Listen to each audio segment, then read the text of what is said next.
church. Here is the steeple. Open the doors and see all the people. All the people. All the people. All the people. All the people. God accepts all the people. All the people. All the people.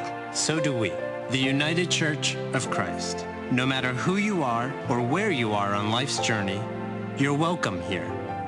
All the people.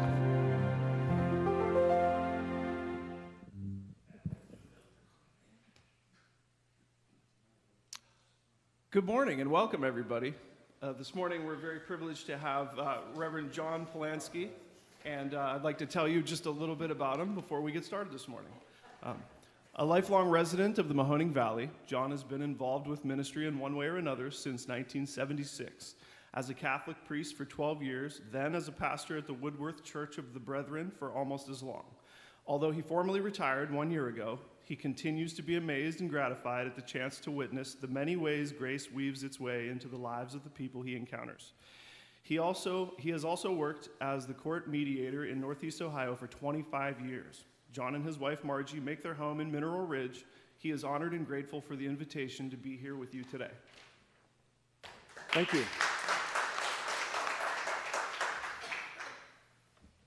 All right. And if you would, please stand and join us in our songs. Ready? 2, 3, and...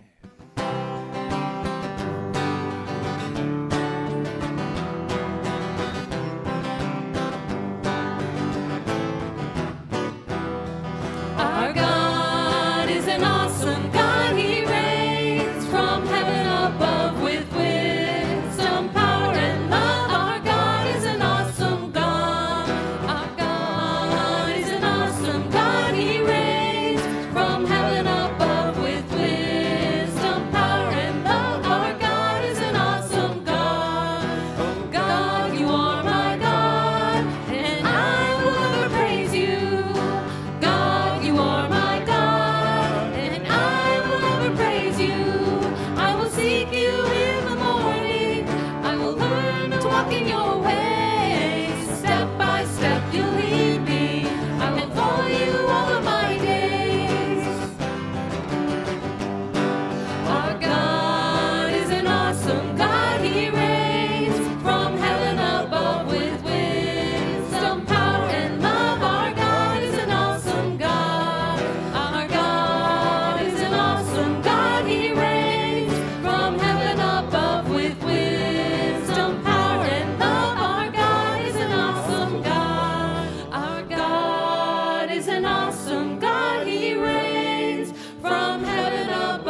We trust that the Spirit has indeed entered into us, mind and heart, soul and body, and that the Spirit calls us to be together today.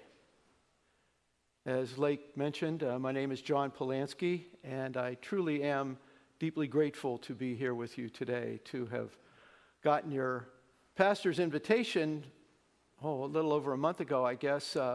Really excited me, partly because it's the first time I've had a chance to preach for about a year. So I hope I'm not too rusty. And you've all been so kind to help me learn the steps of your service today. And it certainly is everything that Jack indicated to me and that I've seen from time to time on YouTube in your videos. It's the spirit that we've been singing about truly does fill the heart of everyone here, and I am grateful for that. Our community stretches to who knows where. May we come to appreciate how the grace and goodness that embraces us this morning binds us together with sisters and brothers whose name we may never know. Let our appreciation of the life without limits that we celebrate in this holy season of Easter find its way into our conversations and interactions, bringing hope and joy to each and all. Amen.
These uncertain times in which you and I live truly make it necessary for us to seek out this spirit that inhabits us, to recognize it, to be grateful for it, and to discover ever new ways to share it with the people we encounter.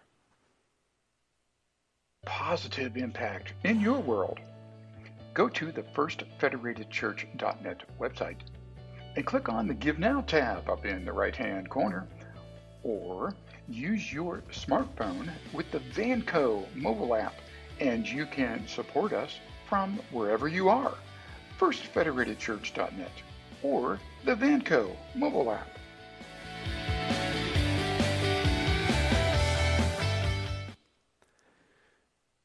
That feeling of being overwhelmed by the needs of so many of our sisters and brothers is something that is all too familiar for all of us. It's just a drop in the bucket, is a response we sometimes hear when such tremendous need of so many seems only to increase day by day. The good work that takes place, thanks to all who share in the ministry of First Federated, is not only a reflection of a deep sense of generosity, it is also an expression of how necessary it is that we support one another in so many ways. May our hearts hold a deep sense of thankfulness for all who share their resources on behalf of the gospel, and may they be rewarded in many ways. Amen.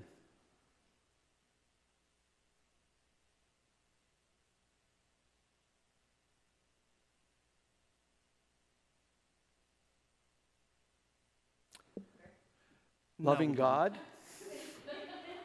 in whom is heaven, may your name be honored everywhere. May your kingdom come. May the desire of your heart for the world be done in us, by us, and through us. Give us the bread we need for each day. Forgive us. Enable us to forgive others. Keep us from all anxiety and fear, for you reign in the power that comes from love, which is your glory forever and ever. Amen. By all means, please sing along joyfully, as this is a very good classic song for today. 1, 2, 3,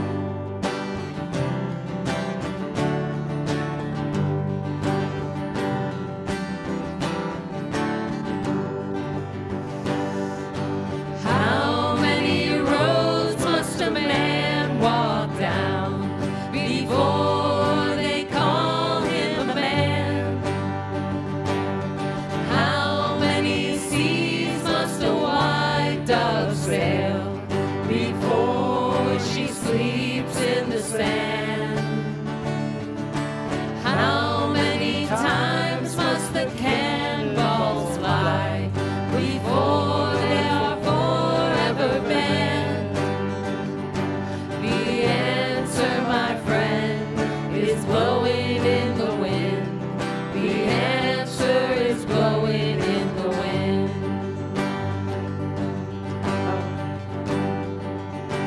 How many years can a mountain exist before it's washed to the sea? How many years must some people exist before they're allowed to be free? How many times must a man turn his head and pretend that he just doesn't see? The answer, my friends, is blowing in the wind. The answer is blowing in the wind.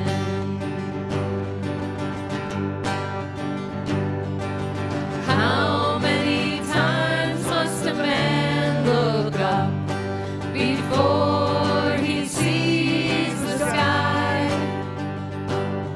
How many years must one man have before he can hear people cry?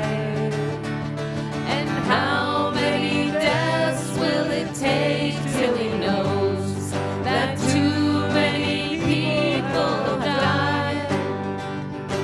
The answer, my friend, is blowing in the wind.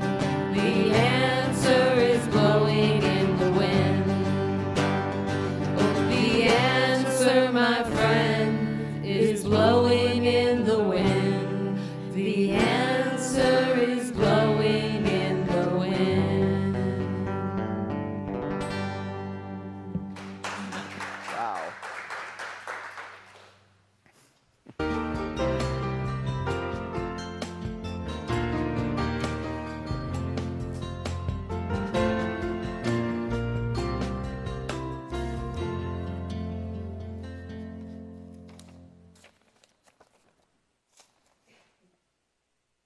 That's one of those songs where when I hear it, like 50 years evaporate, and I'm back in college. Well, enough of that nonsense. Let's move from the ridiculous to the sublime and hear these words from Luke's Gospel in the New Revised Standard Version. Now, on that same day, two of them were going to a village called Emmaus, about 7 miles from Jerusalem, and talking with each other about all these things that had happened. While they were talking and discussing, Jesus himself came near and went with them, but their eyes were kept from recognizing him.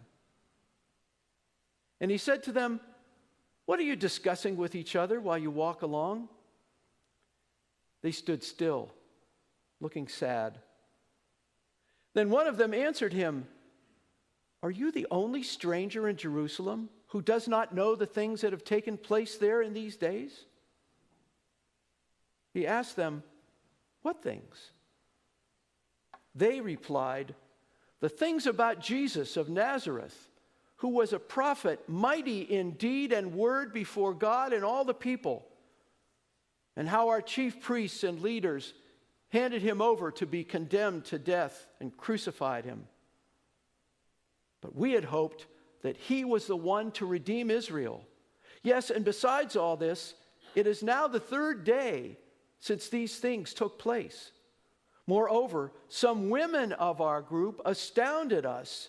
They were at the tomb early this morning, and when they did not find his body there, they came back and told us that they had indeed seen a vision of angels who said that he was alive. Some of those who were with us went to the tomb and found it just as the women had said, but they did not see him." Then he said to them, "Oh, how foolish you are, and how slow of heart to believe all that the prophets have declared. Was it not necessary that the Messiah should suffer these things and then enter into his glory?" Beginning with Moses and all the prophets, he interpreted to them the things about himself in all the scriptures. As they came near the village to which they were going, he walked ahead as if he were going on. But they urged him strongly, saying, "Stay with us, because it is almost evening and the day is now nearly over." So he went in to stay with them. When he was at the table with them, he took bread, blessed and broke it, and gave it to them. Then their eyes were opened, and they recognized him, and he vanished from their sight. They said to each other, "Were not our hearts burning while he was talking to us on the road?"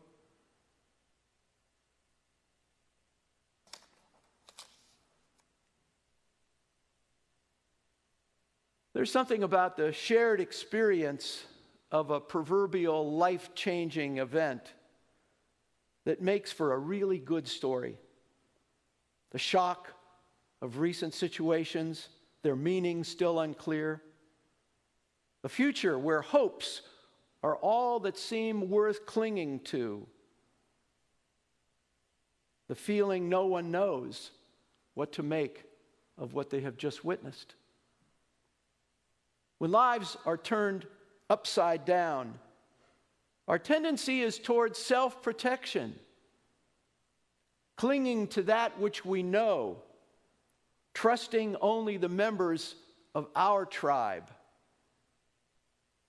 sharing ourselves only with the familiar and secure. To associate with anyone else could bring about more harm. Better to be safe than sorry. In a very real way, you and I, we are characters in Luke's story, caught up in occurrences and situations over which we have no control. Hearts and minds numbed by what we hear in the latest news. It's no wonder we all seem to be involved in some serious soul searching. What's to become of us? How will we care with those for what we love? Where does this road lead? To no one's surprise, we who identify ourselves as followers of Jesus of Nazareth and his message that we are to love one another as ourselves, find in those teachings what we believe to be the remedy to the hurt and sadness that seems to be present everywhere. We like to think that we have what the world needs in order to be better. directions to the place we'd all like to see for ourselves, those we love, and in our more generous moments, all people. Although such notions might begin with something that sounds almost unreal or perhaps suspiciously like Bermuda, their substantial nature involves what is indeed very real: security, freedom from want, acceptance, equality, peace. Okay, and for good measure, a warm sandy beach. Although many dismiss these as dreams or fantasies, there are others who see themselves as participants in bringing just such an existence into reality. Jesus, and the Baptist before him, referred to a way of being they called the kingdom of heaven, the location of which they identified as in your midst. Judging by the serious nature of their preaching, it was their idea of what the world ought to be like all the time, what the world would be if God were actually in charge. All of which brings us back to our passage. It's a familiar narrative, almost as familiar as the backstory that precedes it. A popular preacher is arrested, an angry mob gathers, while a trial of sorts unfolds, followed by a hastily scheduled execution and burial. Their statements, the statements of these travelers about what has transpired, almost describe divergent perspectives of the two friends and their companion. They're talking about the same thing, in other words, but they're not reading from the same script. Because this is hardly the first time we've heard this great little short story, we shift into that automatic mode of listening to the scriptures that unhappily restricts our appreciation of what is often some really great storytelling. So let's stretch our imaginations a little. Why do you suppose they were leaving Jerusalem?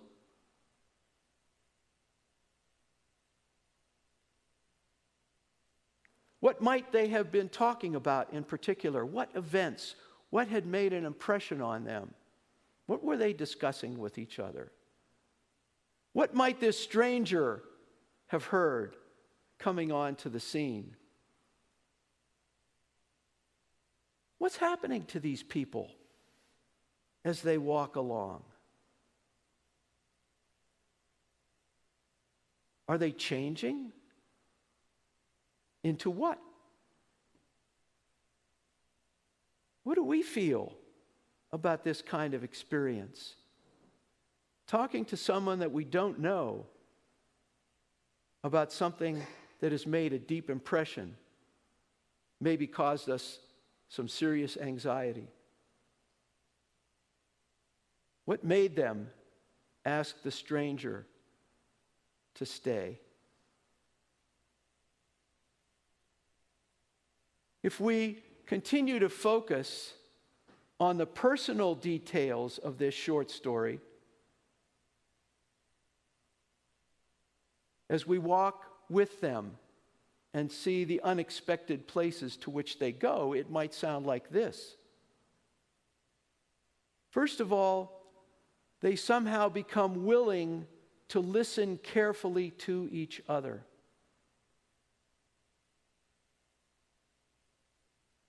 And as they're listening, they find that that activity all by itself begins to create something wonderful. The different perspectives that they have on these same events that they witnessed become fertile ground for growing common goals and in seeking them out. And finally, if we set aside some of our preconceptions about this mysterious stranger, we might imagine that no one of those three anticipated these kinds of possibilities when they first happened upon each other. This is not something magical. This is what goes on when you and I let down our guard. When we begin the tremendous, tremendous risk of trusting someone else that we do not know. Someone who appears to be very different than we are. But this kind of transformation is really the sort of thing that can happen when we take the risk of walking along with our fellow travelers. We're all on the same journey. We're all headed to the same place. And these other people that are walking, especially people who we identify as strangers, people who have these superficial differences that would separate them from us, as we move through life with that awareness, we find that we really are transformed. We become the kind of people that we really hope to be. It all starts when we recognize how very much we have in common. And this is a tremendous leap. I understand that. When all that you and I do is focus on our superficial differences, we forget about the fact that we are the same. That there's nothing that really needs to separate us from each other. Walking together does more than make the journey go by quickly or pleasantly. It is the way that we bring out the best in each other. More often than not, words are not even needed. And instead, it's simply a matter of being in each other's presence. We don't have to think of anything clever to say. Just being with one another wherever and however we are.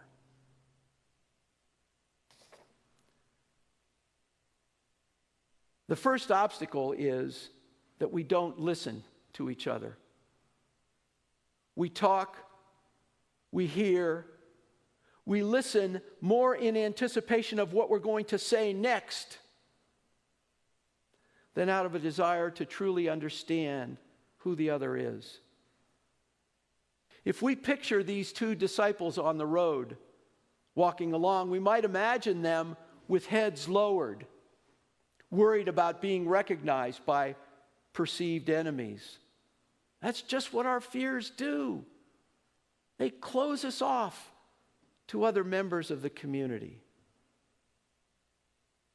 Gradually, we become able to recognize how we all want the same things from life. That although we may seek different ways to reach them, at their core, our goals are almost identical. We hesitate to even recognize the worth of different perspectives because of some strange notion that it means denying the importance of what we believe. If I start listening to you and really paying attention, does that mean I'm being untrue to my belief?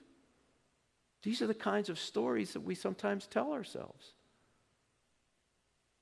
It's not as though we are required to accept what someone else is saying, merely to show them the respect that we seek for ourselves. Our desire to protect ourselves also compels us to imagine only the worst can result from seeking common ground in a time of shared challenge. If my guard is always up, I'm always anticipating something bad is bound to happen. It's a part of that risk to set that aside and say, wait a minute, isn't the Spirit present in all of us? Isn't it true that there is no place where God is not? If we really adhere to these beliefs, then it seems to me that they ought to really find a place to be planted in our hearts. It's undeniable. It's undeniable that such behavior involves tremendous risk. And at the same time, it allows for substantial rewards. Realizing the community that we long for in our hearts comes down to this: recognizing the sacred character we share with every other being on this fragile planet. The renewal that Easter promises. Now, I know what you're thinking. Okay, John, just what is it I'm supposed to see in all these other people, some of whom are very different than I?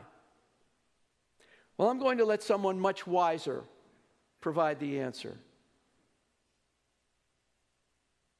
In the center of our being is a point of nothingness, which is untouched by sin and by illusion. A point of pure truth. A point or spark which belongs entirely to God, which is never at our disposal, from which God disposes of our lives, which is inaccessible to the fantasies of our mind or the brutalities of our will. This little point of nothingness and of absolute poverty is the pure glory of God in us. It is like a pure diamond blazing with the invisible light of heaven. It is in everybody.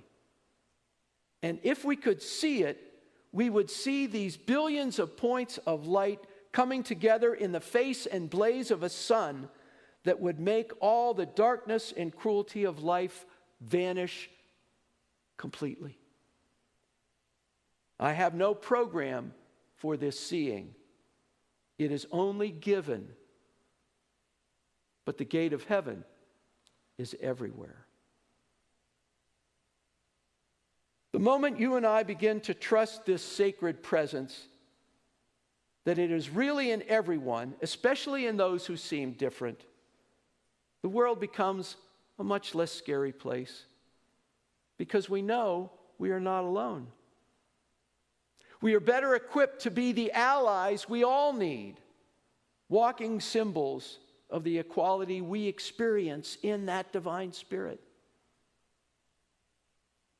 Walking Each Other Home is actually the title of a book by Ram Dass and Mirabai Bush, subtitled Conversations on Loving and Dying.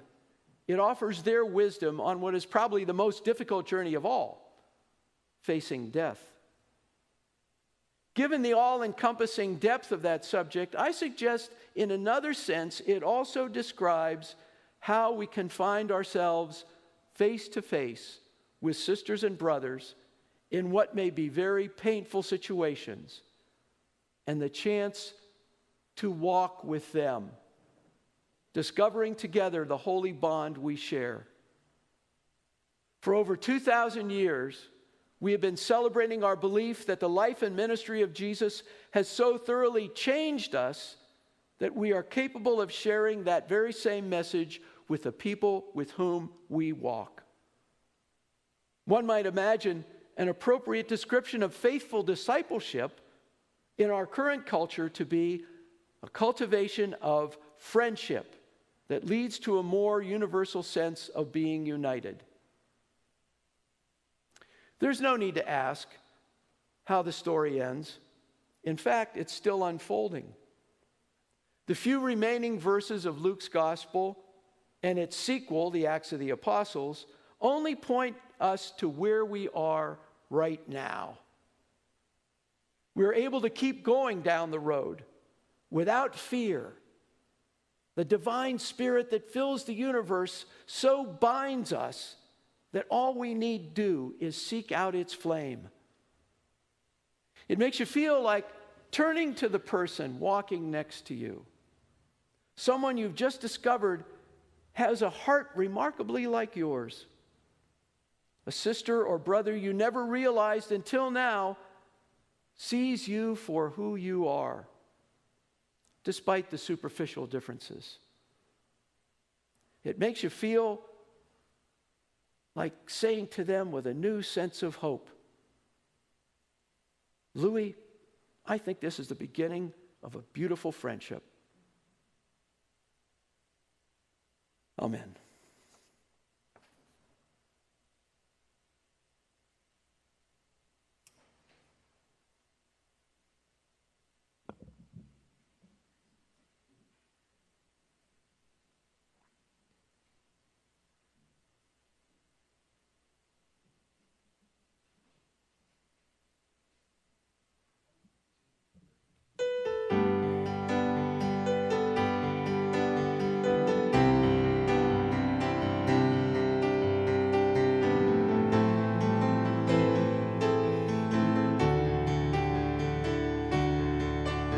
You are holy.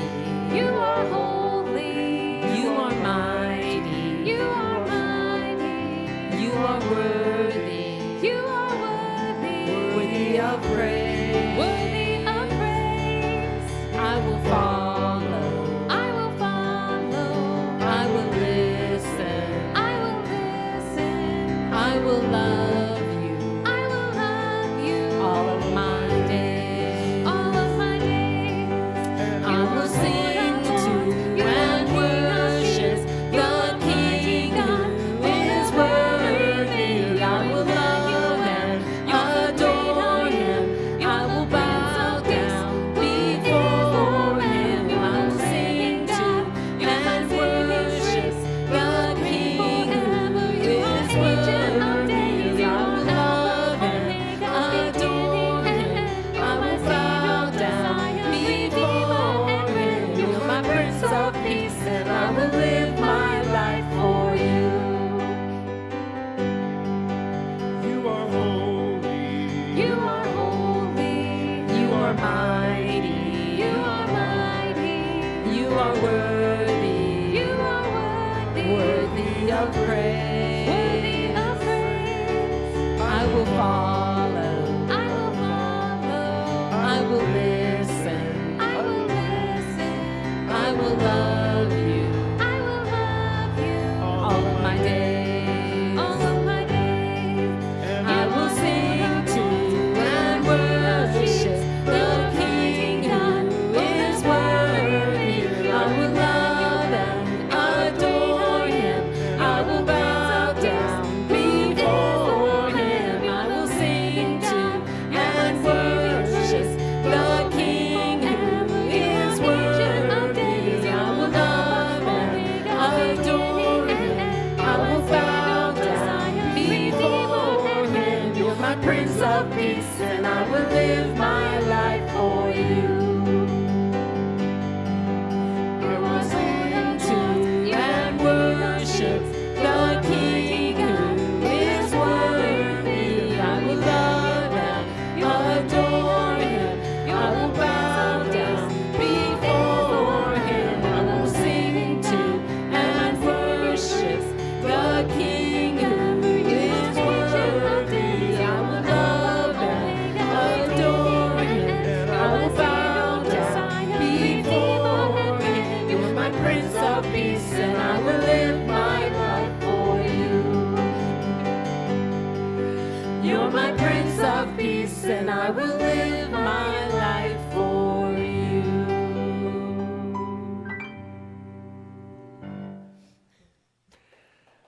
May the goodness and grace that we have shared be with ours through the coming week. May we learn to share that wastefully and abundantly with all those we encounter.